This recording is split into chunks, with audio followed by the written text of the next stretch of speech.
Greetings, Dragon Ball fans, and welcome to part 4 of Big Green's travels through What If Raditz Recognized Piccolo, where we follow the other half of the title card as he gets thrown well out of his comfort zone, and is left standing there awkwardly amidst not only his rival and the object of his vengeful obsession, Goku, but also the man's friends, and even his son, someone who's only just a bit younger than Piccolo is himself. Previously, Goku's space brother showed up and dropped the bombshell that Piccolo was not of this world. He wasn't even a demon, just an alien. As was Kami. Oh, and apparently Goku is an alien too. Well, that's just great. Is everyone an alien? I don't know. That Tien guy's looking mighty sus right now. What with all those extra body parts. After a brief stop at Kami's lookout, and then facing down the imposing King Yama's judgmental eye, Piccolo found himself on the small and rather uncomfortable planet, being laughed at by some big-shot King Kai guy. The tests he found detestable, the humor incomprehensible. But hey, at least he can stand in 10 Gs now. And wouldn't you know it, Gohan, that timid little boy that he is, just wrecked both Bubbles and Gregory in a single move.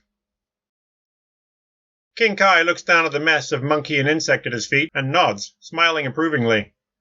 Gohan hadn't used the hammer, but the man seems impressed anyway, at least for a moment, before saying that sorry, you need to use that hammer. There is a point to it, being exceedingly heavy in its own right. So Gohan shrugs, picks up the handle, and drags the thing around a bit as the bug flies off in distress. Gohan turns to watch the bug move away, over the horizon, then spins around on his foot and lobs the hammer off at an angle. It arcs up and over the horizon, and then there is a thud and an ouch. Gregory comes wobbling back, sporting yet another lump on his head. King Kai holds up a finger, mouth open, as if he's about to object, but stops and laughs, and moves away, just shaking his head a bit. Piccolo can't stop the corner of his mouth from curling up as he looks at the retreating deity. The kid's only 4, but is adapting so quickly. It's strange.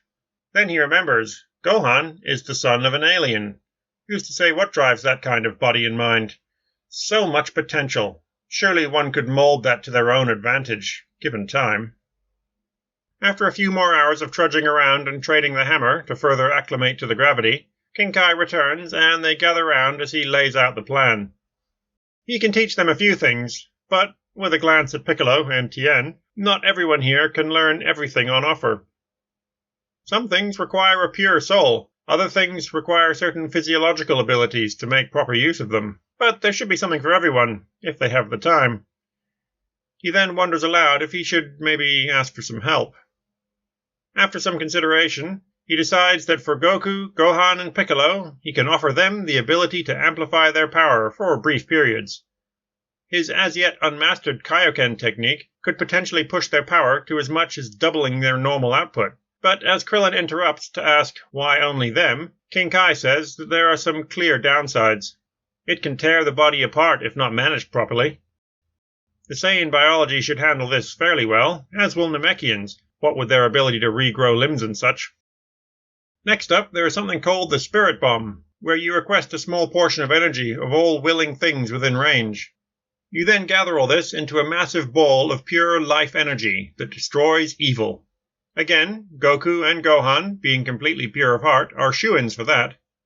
The Kai then glances around at the rest, skipping right past Piccolo. Krillin will probably be able to work on that one, and just maybe Yamcha, though his somewhat checkered past as a bandit and his utter lack of commitment to certain people might be a bit of a stumbling block. Tien, too, unfortunately, has some lingering guilt and shame in his past, which might catch on the wrong edges of any attempts to summon that kind of energy. Is that it? Yamcha asks. Yeah, Tien says. What about the rest of us? King Kai considers for a moment, then shakes his head and whines about how busy his schedule is going to be because of all this. Well, let's see. Being a Kai, he knows a thing or two about telepathy, which could serve some of the non-initiated very well. Piccolo, Tien, and Chaozu already have a good grasp of it, so maybe Krillin, Yamcha, and possibly Goku could benefit from it. Being able to communicate on the battlefield is key, after all. Unfortunately, Gohan is a bit young, and being connected to a grown-up's mind might not be, well, Yamcha surely knows what he means, right? That said, though, the ability to move objects with your mind is also pretty handy, as Chaozu and Piccolo will attest. So perhaps Gohan will pick that up as well. Krillin raises his hand to say that recently he's been trying something that would probably benefit from that too, so he'd be down for it. Yamcha's excited noises put him in that group as well. His spirit ball has the basics right, so, well, you know. Ah, and there's one final piece. It might just come in handy for when they want to head back. Oh? Piccolo sighs a massive relief. To not have to touch Kami again would be pretty nice. Please say teleportation. Please say teleportation. Yes, Piccolo, King Kai says, smirking at him. I might just be able to teach you instantaneous movement. Well, I can teach it. Whether you can learn it in time is up for debate. Hopefully he can teach it to Krillin and Yamcha too, but time is running out if Bulma and Raditz are making as much headway as it seems. They've already got something of Kami's to their lab, and, well, Bulma at least is looking quite thoughtfully at the Hulk. What do you mean, their lab? Yamcha shouts. She lives at Capsule Corp, man, Krillin says. Yeah, but why is Raditz there? Yamcha asks, looking just a bit flustered if Piccolo had to name the expression. King Kai just looks at the man and sighs. Yamcha, your joke was great and all, but boy, oh boy, do you have a lot to learn about women. Yamcha tries to explain that that was a misunderstanding, and Piccolo gets to join in almost everyone else there in having absolutely zero interest in what all that was about. So, Raditz is behaving. Goku interrupts King Kai's monologue of Yamcha's many successes and failings with the ladies. Oh yes, he's actually having a bit of an internal crisis at the moment, what with Kami keeping his distance. He still wants the Dragon Balls, but, King Kai giggles, then points at Piccolo and says, he thinks you and Kami just carry them around with you. So Raditz's plan is to get to Namek then, to get those balls. Yep. Well then, what are they standing around talking for? Let's get on with all this training stuff.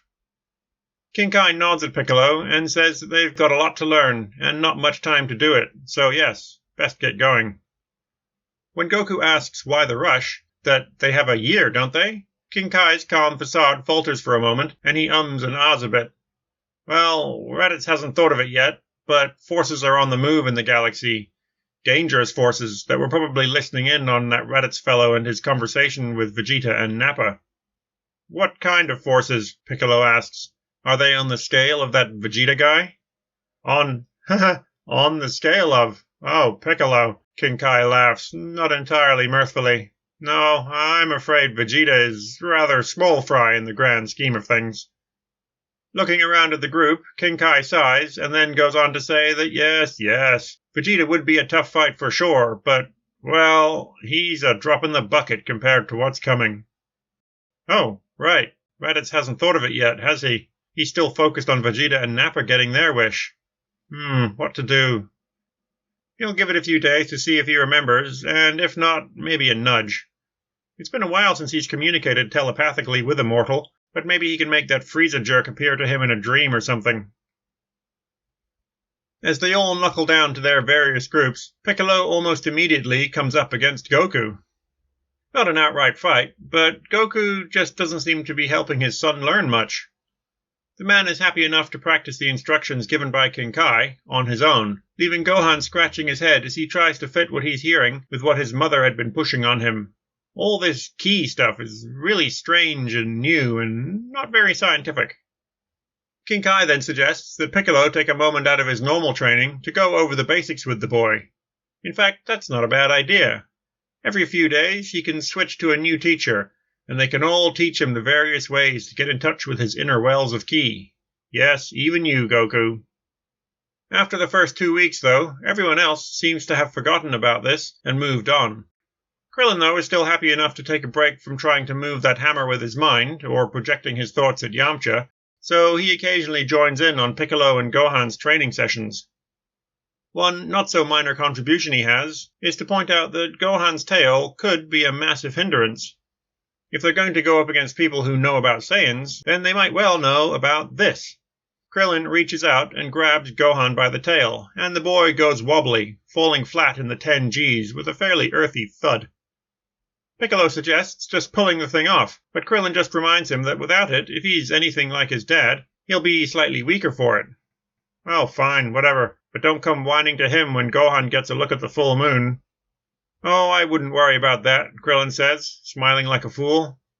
Piccolo just raises an eyebrow, but the now released Gohan weakly asks, why not? Krillin says that he's been working on something that just might solve that issue if they ever need to, so watch closely. He raises his hand in the air, and Piccolo and Gohan watch as an impossibly thin disk of energy forms, spinning in place above Krillin's outstretched arm. The trees on King Kai's world all topple as the disk goes whirling by, and Piccolo has to admit that this technique is pretty damn good. Actually, no way. How could this weakling of a man come up with something like that? The time it took to charge was only a moment, but the power of the thing was insane. And could it actually be better than... No, just no. He'd worked on the special beam cannon for years, and this Kienzon thing is not only as, if not more powerful, but it's also guidable? What the hell? After stewing on that for a week, Piccolo interrupts their joint Gohan training session to ask Krillin if he could please demonstrate the Kienzon once again. From where he's sitting, King Kai immediately shouts, no way! Those trees have been growing for centuries! But Piccolo just shrugs and says to form the thing and throw it at the clouds or something. After King Kai stomps off to go and make some lunch, Krillin sets to work, and he is, of course, a very enthusiastic teacher, happily demonstrating it over and over again, and even, as a coup de grace, he forms one in each hand. While he was struggling with the telepathy stuff, the telekinesis was proving pretty easy, so having two of these things now wasn't that hard at all. Having seen enough, Piccolo grits his teeth and raises his arm. It's a focused bowl of ki, condensed and squashed perfectly flat. As he focuses, he sees a flicker of light from next to him and looks down to see Gohan, also with his hand in the air, straining hard, with sparks and splatters of energy dancing about in his palm.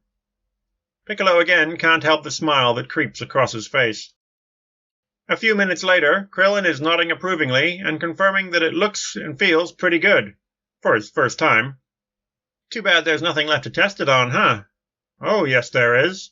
Piccolo turns towards Goku and launches the thing. It flies a bit low, gouging a decent trench in the ground, and Krillin calls out to Goku to look out. He glances up at the disc, then turns away slightly, and it flies past, carrying on and straight into and through King Kai's house. There is shouting and cursing from inside, and King Kai comes out with a frying pan in his hand. Well, half a frying pan. He glares at Krillin, who wisely points over at Piccolo. Piccolo, though, just smiles past Goku at King Kai, and the pair stare at each other, with Goku glancing back and forth awkwardly. More weeks trickle by, with the six of them all moving between their various groups, listening intently and trying to pick up on what King Kai is telling them.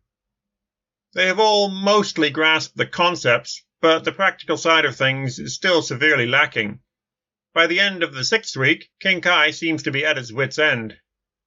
Raditz and Bulma have apparently made some really great progress, with some interesting cracks appearing in Raditz's somewhat rough exterior. But those here, on his little planet, are all struggling with their training. He really needs some help. Something quick that can really turn things around in an emergency. But what? Goku then asks what kind of progress Bulma and Raditz have made, and is left smiling broadly, in contrast to Yamcha, who seems all set to show that Yamcha guy just what he can do now. Piccolo can't help but laugh. Not much, Yamcha. Not much at all. Sure, your spirit bomb is pretty agile now, but, well, it's just not strong enough. Not like that Kienzon thing. This just won't do, King Kai says, pacing back and forth a bit. You've all barely started the training, but there just isn't time. Damn those Saiyans, and that Frieza. If only you all had a couple of extra months here in the high gravity of my world. Piccolo, who had been trying to focus on his Kaioken training at this exact moment, suddenly feels something in the back of his mind. That same tingling sensation he'd felt on his skin when touching Kami. Why is he feeling that now? He's not even thinking about Kami. Piccolo, can you hear me? Kami, Piccolo shouts. What are... No, you get out of my head. I will, Piccolo, but I think I can... No, I said get out, now. Piccolo looks around, and everyone is staring at him, even King Kai. After a moment, he feels that almost warm, tingling sensation fade, and King Kai's antennas twitch slightly. Oh, hello again, Kami, he says. Yes, that is a problem. How did you... Oh, that's pretty sneaky, Kami. Yes, well, like I was saying. What? Oh. Oh, yes, that's good. That's very good. How long? Uh-huh. Okay, so can they all go in? Oh, only 2 at a time. That's a silly restriction, isn't it? Food? Oh, right. Okay, so what if they went in groups to... Oh? Only twice? Well, what the hell, Kami? Why would you make a silly restriction like that? Well, sure, maybe for the boy, but the rest of them could surely manage. Oh, yeah, okay, I'll tell them.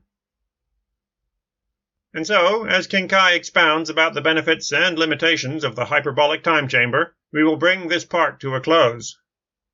Will they be able to perfect their techniques in that cold or white-hot void?